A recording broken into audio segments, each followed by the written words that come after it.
안녕하세요. 백두산 금융연구소의 백두산입니다. 1월 18일 목요일 아침 10시 7분입니다. 미국과 유럽 증시는 여러 가지 악재의 영향으로 하락 마감했습니다. 오늘 아시아도 그 영향을 받긴 받을 건데 한국은 예외라고 생각하셔야 됩니다. 어제도 말씀드렸다시피 한국은 이 세계 증시의 영향을 받는 게 아니고 지금 자체적인 수급 과잉 이슈 때문에 시장이 움직이고 있습니다. 콜옵션 과잉 혹은 뭐 풋옵션 과잉 뭐 하여튼 슈팅 때문에 슈팅에 시달리고 있는 게 한국 증시다 보니까 한국은 뭐 세계 증시의 영향을 좀 덜 받을 수 있습니다. 그렇기 때문에 한국을 볼 때는 미국이 하락했으니까 한국도 대폭락한다 이게 아닙니다. 한국 증시는 특히 코스피는 어제 급락폭락을 했기 때문에 오늘은 말씀드렸다시피 하락이 둔화되는 게 자연스러운 날이라고요. 하락이 둔화가 되거나 혹은 살짝 반등 시도를 하는 게 오늘 자연스러운 모습이지 오늘 대폭락하기는 쉽지가 않을 겁니다. 오늘 대폭락하고 싶었다면은 만약에 이제 뭐 예를 들어서 미국이 어젯밤에 일어났는데 2% 폭락을 했다. 뭐 한 3% 폭락했다. 그러면은 한국 증시도 또 폭락할 수 있을지도 모르겠지만 어제 미국 증시 조금 빠진 겁니다. 조금. 그죠? 그렇기 때문에 한국 증시 오늘 대폭락할 가능성은 개인적으로는 좀 낮게 봅니다. 근데 분명히 어제 음봉은 의미가 있는 거예요. 그렇기 때문에 일단은 방향성은 일단 좀 아래쪽으로 좀 보고는 있습니다. 조금 더 확인은 필요하다라는 말씀을 드리고 있지만 일단 방향성을 일단 아래로 보는 게 일단 계속해서 아래로 보고 하락 추세 전환 가능성을 좀 높게 보는 게 맞지 않겠냐라는 생각을 좀 하긴 해요. 하여튼 이야기 순서가 좀 바뀌었는데 어제 있었던 일들 좀 하나씩 좀 이야기를 해보겠습니다. 어제 악재가 한두 가지가 아니었어요. 어제 뭐 시간 순서대로 좀 볼까? 네, 시간 순서대로 좀 보자면은 영국 물가지표부터 서프라이즈 했어요. 영국 물가지표 서프라이즈 악재죠. 그리고 뭐 시간이 지나서 뭐 유로존 물가지표는 뭐 그럭저럭 예상치에 부합했으니까 괜찮았고, 그리고 이제 우리가 기다리던 소매 판매 서프라이즈 했죠. 예상치를 상회하는 서프라이즈한 모습들을 이렇게 보여줬고요. 여기 보이시죠? 리테일 세일즈, 소매 판매. 미국 경제가 너무 뜨겁다라는 우려가 나오면서 악재죠. 악재가 나왔고, 미국 경제가 너무 뜨겁다라는 것은 여기 보시면은 연준의 그 베이지북에서도 어디 갔지? 연준의 그 GDP 지표 발표에서도 드러났습니다. GDP도 보시다시피 예상치가 2.2였는데 2.4 나왔다. 미국 경제가 너무 좋다. 이런 경제 지표들도 예상치를 상회하는 등 굉장히 좋았었죠. 이거 다 악재라고 보시면 되겠습니다. 전부 다 금리가 올라가는 요인이잖아요. 다 악재라고 보시면 되겠고, 다만 이제 베이지북이 발표가 되면서 약간 분위기가 뭐 달라졌다라고 이야기는 하는데요. 베이지북에 이런 내용이 써 있었다라고 합니다. 이거 하나는 호재예요. 어제 호재가 있었다면 이거 한 가지입니다.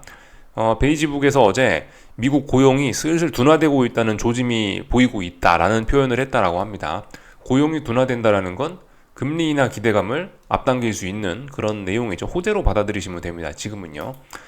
그게 나오면서 뭐 미국 증시가 조금 반등을 했다라고 하는데 개인적으로 그냥 근데 이제 뭐 반등의 이유, 어젯밤 미국 증시가 그래도 잘 버텼던 이유를 베이지북에서 찾지는 않겠습니다. 그냥 기술적인 이유로 찾는 게 맞을 것 같아요. 미국 증시는 아직도 대기 매수세가 강하고 아직도 추세가 죽은 게 아니기 때문에 그래서 강한 거예요. 그냥 뭐 베이지북을 갖다 붙일 필요는 없을 거라 생각합니다. 하여튼 이러이러한 악재들로 인해서 뭐 금리가 좀 많이 올라갔고 그로 인해서 금리나 기대감들이 전반적으로 후퇴를 하면서 미국 증시는 하락 마감했다. 볼 수가 있겠습니다. 뭐 이 외에 여기 나오지 않은 것도 좀 몇 가지 있는데 예를 들면은 이제 뭐 20년물 국채 입찰이 있었는데 이게 굉장히 부진했다라고 합니다. 이것도 금리가 올라가는 요인으로서 악재에 해당하겠죠. 그리고 뭐 여기 나와 있지는 않지만은 22 라가르드 총재와 그 레리 서머스 미국 전 재무장관 아저씨가 나와서 매파적인 발언을 했다라는 것도 시장의 일부 부담으로 작용을 했을 수 있을 거고요. 그 외에 이제 개별 기업들의 입장에서도 좀 안 좋은 소식들이 좀 있었다고 합니다. 예를 들면 애플이 반독점 소송에 걸릴 수 있다라는 뭐 그런 악재가 나왔죠. 테슬라는 또 전기차 가격을 인하했다라는 그런 소식이 또 나오고 있고요. 악재죠. 그런 것들이 나왔고요. 기업들 실적 발표도 쭉 계속되고 있는데 일부 좀 실적이 안 좋은 친구들이 있었던 것 같아요. 찰스 스왑, 또 그리고 US 뱅콜프 같은 이런 회사들은 실적이 약간 뭐 부진하기도 했었고 예금이 또 줄어들었다라는 그런 소식이 나오면서 좀 분위기가 안 좋았던 것 같습니다. 하여튼 어젯밤에 물론 좋은 회사들도 있었지만 전반적으로 다 어째 좀 분위기가 안 좋았다. 어젯밤 악재가 굉장히 많이 겹쳤다라는 것입니다. 그렇지만 시장은 빠지다 말았다. 그죠? 빠지다 말았다.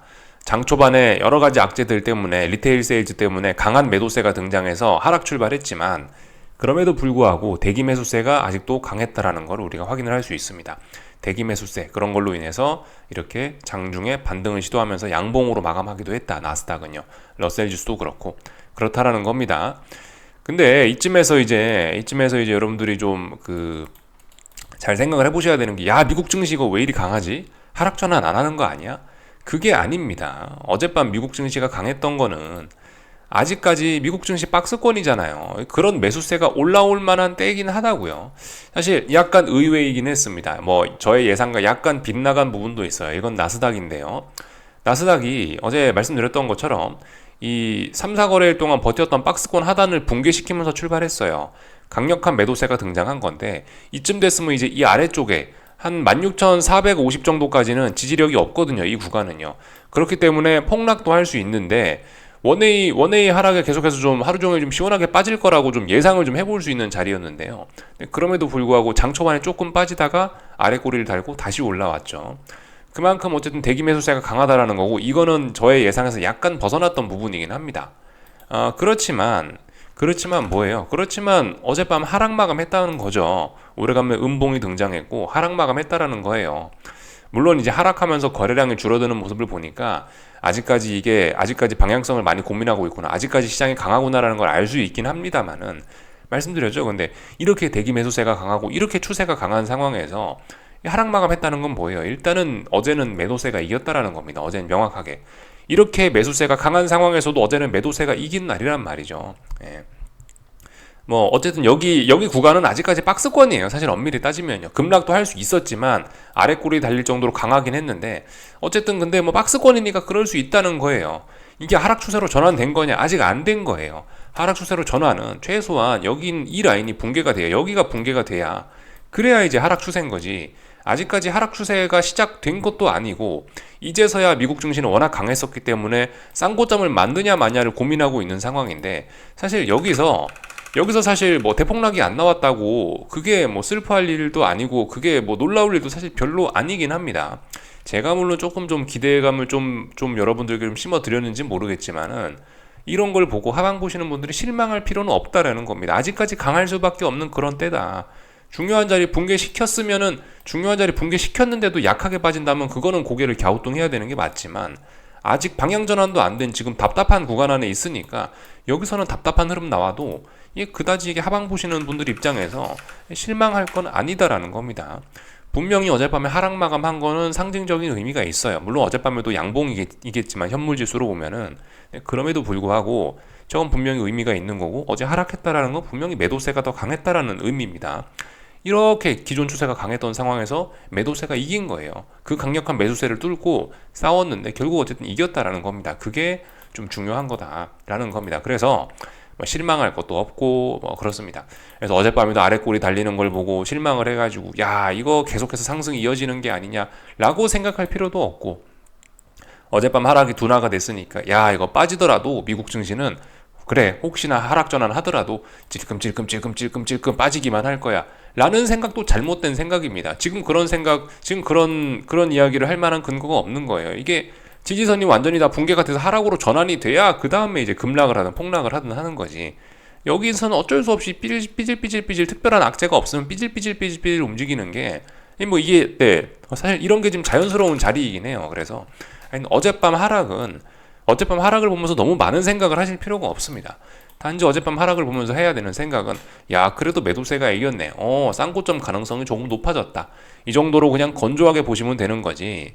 어제 나온 이 자그마한 봉 하나를 가지고 막 온갖 깊은 생각에 잠길 필요가 없다라는 겁니다.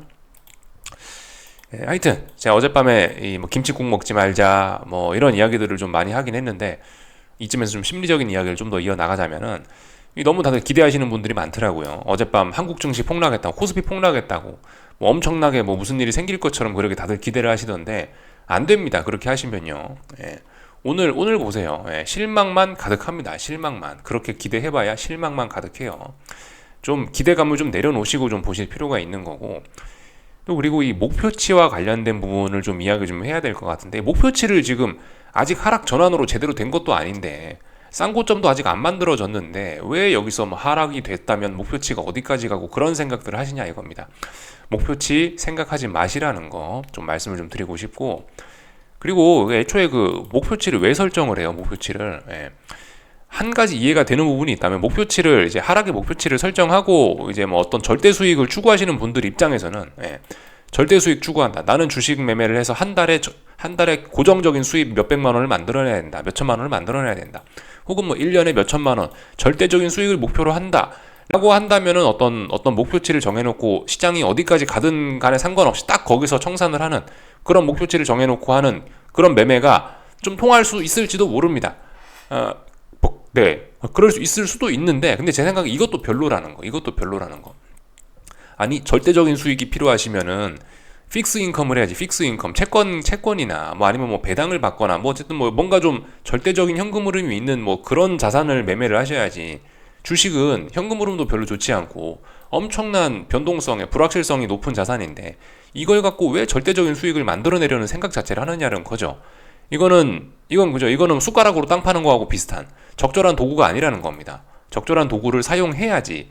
그죠? 픽스 인컴을 만들고 싶다. 어떤 일정한 수익을 만들고 싶으면 일정한 수익을 만드는데 유리한 상품을 매매를 해야지 되는 거지. 그냥 엄청나게 그 변동성만 큰 이런 위험한 자산을 갖고 일정한 수익을 만들어내려고 하면 이건 도구가 안 좋다라는 겁니다.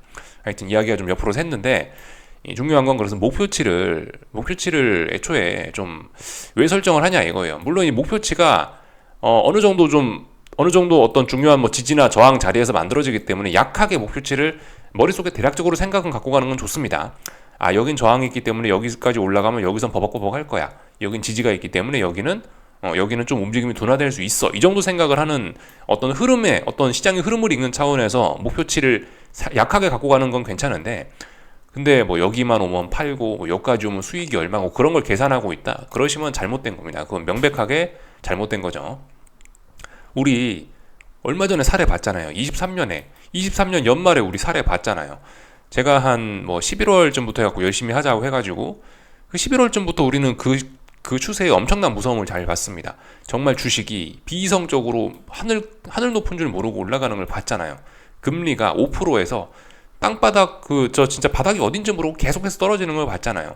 금리가 떨어지는 초반에 전문가들은 4.5 정도에서 멈출 거야. 10년물 금리가 4.5에서 하락을 멈출 거야. 박스권이겠지. 라고 생각을 했단 말입니다. 아무도 이번에 금리가 4%를 깰 거라고 생각한 사람이 없었어요, 당시에. 근데도 불구하고 이런 시세가 나왔잖아요. 또 주식도 이렇게 많이 오를 거라고 생각한 사람이 아무도 없었습니다. 10월달, 11월달에. 그냥 조금 오르다 말겠지. 뭐 천천히 오르겠지라고 생각한 게 대부분인데, 결과적으로 여러 가지 요인들이 합쳐지면서 금리나 기대감, 파월의 발언 등에 힘입어서 슈팅이 걸리니까 엄청난 목표치가 나오고 엄청난 추세의 힘을 보여줬잖아요. 우리 이거를 조금 전까지 봤는데 며칠 만에 그걸 잊어버리고 여기서 목표치를 정해갖고 나는 여기까지만 올라가면 난 딱 팔 거야. 나는 뭐 여기까지만 떨어지면 딱 팔 거야. 지금 그런 이야기를 합니까, 지금? 그게 교훈을 못 얻으신 겁니다. 지금 이런 이야기를 하신다면요. 추세의 무서움을 조금 전까지 봐놓고 목표치를 정해놓고 난 딱 여기까지만 먹고 그만둘 거야. 잘못된 것 같습니다. 그런 부분을 좀 유의를 좀 하셨으면 좋겠어요. 목표치를 정해놓는 게 아니고 시장의 흐름을 봐가면서 일단 내 계좌에 수익이 찍혔으면 그 수익은 죽어라 누적시켜야 돼요. 계속 누적시켜야 됩니다. 그래야지 벌 때 많이 벌고, 대신에 무조건 손실은 짧게 끊어야 되겠죠. 그죠? 왜 손실을 짧게 끊어야 되냐? 어디까지 갈지 모르기 때문에 손실을 빨리 끊어야 되는 거죠. 이거 수익을 누적시켜야 되는 이유도 똑같아요. 어디까지 올라갈지 모르기 때문에, 내 자산이 어디까지 불어날지 모르기 때문에 수익은 계속해서 누적시켜야 됩니다. 중간에 끊어서는 안 돼요. 손해는 반드시 끊어야 되지만 수익은 계속해서 누적시키면 된다. 다만 이제 명확하게 봤을 때 어딘가 더 이상 뭐 내가 갖고 있던 자산의 흐름이 둔화되고 그런 게 나타난다면 충분한 확인 끝에 뭐 청산은 할 수 있지만, 근데 뭐 어떤 목표치를 정해놓고 흐름도 보지 않고 그 목표치만 오면 팔겠다, 그거는 일단 매우 제 생각에는 안 좋은 생각인 것 같습니다. 안 좋은 투자 습관이라고 이야기를 좀 하겠습니다. 가능성이 무한하게 열려있는 곳이라고요. 올라가면 어디까지 올라갈지 모르고 떨어지면 어디까지 떨어질지 모르는 시장이기 때문에 줄 때 엄청나게 벌어야 돼요. 그죠? 기회를 줄 때 많이 벌어야 되기 때문에 끝까지 수익은 누적시키시고 어디까지 떨어질지 모르기 때문에 손해는 반드시 빨리빨리 철저히 끊어내시고 그게 좀 중요할 것 같습니다. 우리 23년의 연말의 교훈을 좀 잊지 말자고요. 이야기가 좀 샜습니다. 하여튼 뭐 그런 상황이에요. 그래서 뭐 나스닥은 강하다. S&P 아직 강하다. 왜 강하냐? 혼조한 구간이다. 박스권이니까 아직 강합니다. 중요한 지지선 붕괴시키기 전까지는 쌍고점 완성도 아니고 뭐 특별히 이상한 거. 어쨌든 아직까지 기존 추세는 유지입니다. 주식시장은요. 물론 고점이 낮아지고 있는 모습이라 좀 불안하긴 하죠. 추세 전환의 가능성 보이긴 하나 아직 목소리를 높여서는 안 됩니다. 분명히 어제 아래꼬리 달리는 거 보셨죠? 장중에 매수세 들어오시는 거 보셨죠? 대기 매수세가 아직 강하기 때문에 조금 더 혼란할 수 있는 그런 구간입니다. 그래서 긴장하셔야 된다. 다만 러셀 지수는 무너졌다. 그죠? 러셀 지수는 중요한 라인 붕괴시키고 2거래일째 계속해서 회복 못하고 있기 때문에 붕괴된 게 확실해 보인다. 러셀 지수는 고점과 고점, 저점과 저점이 낮아지고 있는 하락 추세로 전환이 됐구나. 나스닥은 S&P는 아직 아닙니다. 삼각 수렴형 혹은 뭐 박스권 이렇게 보시면 되겠죠. 그러니까 박스권에서 시세가 잘 안 났다고 실망하면 돼요? 실망하면 안 됩니다. 본인만 손해입니다. 다 말씀드린 것 같아요. 그래서 이런 모습들 보였다. 전반적으로 분위기가 좀 안 좋긴 했네요. 그죠? 다 봤고요. 어젯밤 악재들이 가득했다. 그래서 분위기가 좀 이렇게 안 좋아지는 걸 보고 있으니까 확실히 방향 전환 가능성 조금씩은 좀 목소리 높여 이야기할 수 있겠죠. 어제 기술적으로 좀 중요한 날이었어요. 어제 급등도 할 수 있었습니다. 근데 악재들이 일제히 나오면서 시장이 어쨌든 하락을 해줬다라는 것은 물론 어젯밤 강한 대기 매수세도 확인을 했지만 하락했다라는 것 자체는 매도세가 강하다라는 거고 그만큼 쌍고점 가능성을 높이고 그랬다라는 겁니다. 그래서 가만히 있었다. 어젯밤에 사실 뭐 미국 증시 시작하기도 전에 잤어요. 저기 소매 판매 지표 확인하고 나서 조금 있다 잤습니다. 뭐 오늘 밤에도 뭐 특별한 일은 없겠구나. 그냥 자자 해서 빨리 잤습니다. 다 말씀 좀 드렸고요. 그죠? 이 소식 때문에 미국 증시가 뭐 조금 반등했을 수도 있다고요. 근데 뭐 이런 재료를 안 갖다 붙이는 거는 보시면은 미국 증시는 이미 오르고 있었어요. 이미 오르고 있었기 때문에 굳이 굳이 이 뉴스를 갖다 붙여서 뭐 반등을 했다라고 표현할 필요는 없을 것 같습니다. 근데 알고는 있자고요. 그리고 지금 제가 생각하는 게 이겁니다. 이런 거. 시장이 지난번에 막 금리가 5% 올라갈 때, 10년물 금리 5% 올라갈 때 사람들이 막 그때 JP모건 사장, 다이먼 사장이 나와가지고 야 10년물 국채 금리 7% 간다 막 그런 이야기도 했단 말이에요. 그러다가 이제 기가 막히게 이제 다시 10년물 금리가 4% 아래까지 떨어지는 이런 대단한 일을 맞았는데 지금 전반적으로 금융시장에 슈팅이 걸려 있단 말입니다. 슈팅이. 지난번 5%까지 올랐던 것도 조금 좀 슈팅이 걸려 있었던 거고 그리고 그런 슈팅의 영향으로 이번에 금리나 기대감에서도 살짝 슈팅이 걸리면서 금리나 주식시장이 좀 슈팅을 좀 보여줬습니다. 계속해서 지금 슈팅이 연속적으로 걸리고 있어요. 이번에 지금 금리가 올라가고 있거든요. 여기도 또 슈팅이 걸릴 수 있습니다. 그런 게 어떤 저의 좀 투자 포인트예요. 그렇기 때문에 지금 전반적으로 슈팅이 걸려있는 상황이기 때문에 여기서 이 목표치를 잡고 대응을 하면은 좀 안 좋을 수 있어요. 어디까지 갈지 모른다. 특히 지금은 슈팅이 걸려있기 때문에 그 어디까지 갈지 모르는 그 시장의 성향이 더욱 강화가 돼 있단 말입니다. 그렇기 때문에 이런 점 좀 생각해 봐야 돼요. 지금 금리나 기대감이 굉장히 과했죠. 이게 그대로 실망감으로 바뀌면서 금리의 오버슈팅 혹은 주식시장의 언더슈팅을 만들어낼 수도 있다. 지난번에 연말에 주식시장이 그렇게 강했던 거 잊어버려야 될 수도 있다라는 거 좀 요렇게 아무튼 저는 생각을 하고 있습니다. 제가 생각하는 어떤 그런 이번에 베팅 아이디어를 이게 이제 어떤 에버코어라는 에버코어에서 이렇게 조금 좀 그럴싸한 말로 잘 써줬습니다.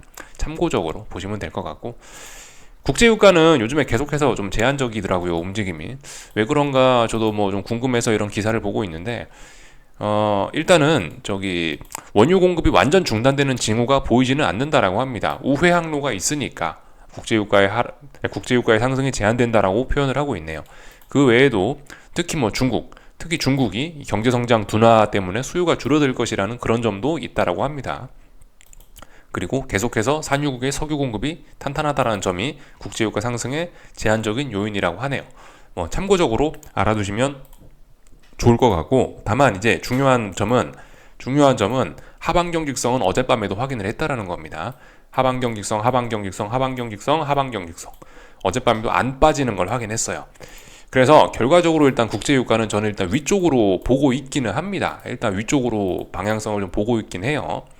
근데 이제 만약에 여기서 증시가 이제 깜짝 폭락을 한다면 얘도 이제 위험 자산이니까 조금 좀 아래쪽으로 영향을 받을 수 있을 텐데, 일단 지금 이렇게 지지력을 만들어 놓은 꼬라지를 보면은 국제유가는 일단 빠질 생각은 없어 보입니다.